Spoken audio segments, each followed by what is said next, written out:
George from MovieWeb, and I'm really excited to be here and to talk about this one.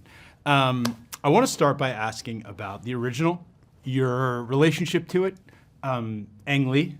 These are kind of like big things that, like, just talking about this movie and inspiration and drawing from that and building on it and stuff, and his in communication with him, if there was some. Yeah, Ang Lee's The Wedding Banquet was the first gay film I ever saw. I was 8 years old. My mom rented it from a video rental store, not knowing that it was a queer film. I know, and we watched it as a family and.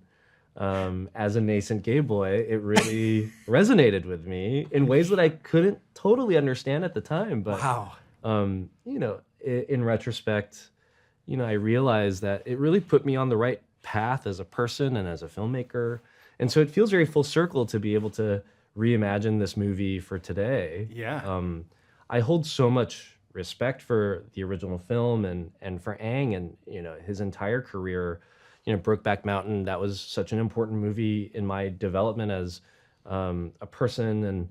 And, I was so excited to just see queer stories, queer love stories be told, on such a grand scale. Ang has been wonderfully supportive of this project and, has sent me messages encouraging me to do my best. And, he hasn't yet seen the final film. And so I'm very curious about that. But yeah, just so honored to be a part of, the many filmmakers who have been inspired by Ang Lee's work. That's an incredible story, and I didn't realize, and I kind of want to know more. I think Brokeback Mountain is kind of seminal, just like the original Wedding Banquet, in its timing and what kind of changed around then.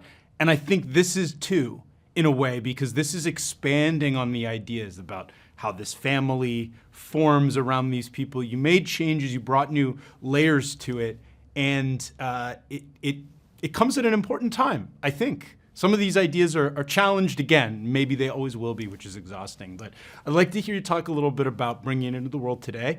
Obviously, the comedy aspect is great, but there's some soulful, meaningful stuff and personal stuff. Yeah, I thought about how much has changed for the queer community since 1993, and one of those changes is that gay people can get married now, right?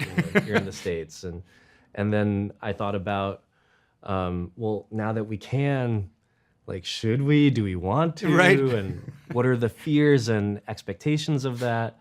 And then similarly, thinking about kind of growing your queer family, this question about having kids. In the original film, they accidentally have a baby. What if in this film, we showed a couple planning to have a baby? Right. And how difficult that can be. And so you still keep the accident in there, though. We do. I know. It still has to be the wedding banquet. Right.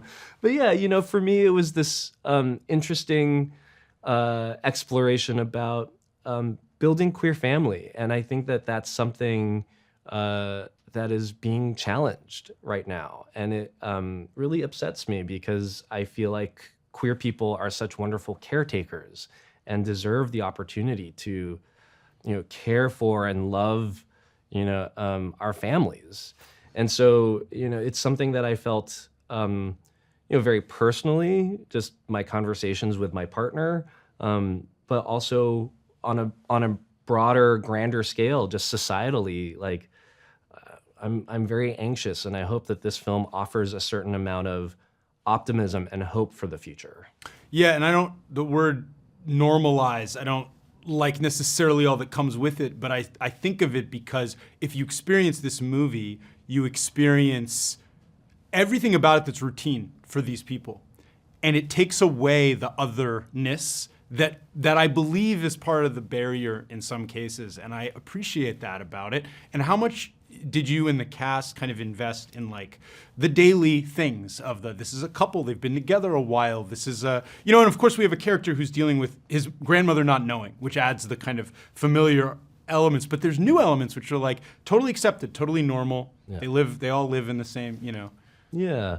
I was really interested in, humanizing these characters. I think that that's one way to, kind of quote unquote normalize, right? Is to humanize and show these people as real human beings, so that an audience can't deny their humanity. And so in an effort to do that, there was so much texture and intimacy that we had to create for the film, whether that's in the costuming or, the home, or the ways that, Lee and Angela in the film say, "I love you."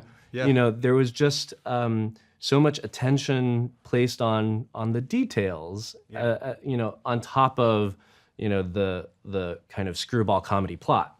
And so, I hope that people watch the film and, with all those elements together, think about the people in their lives that,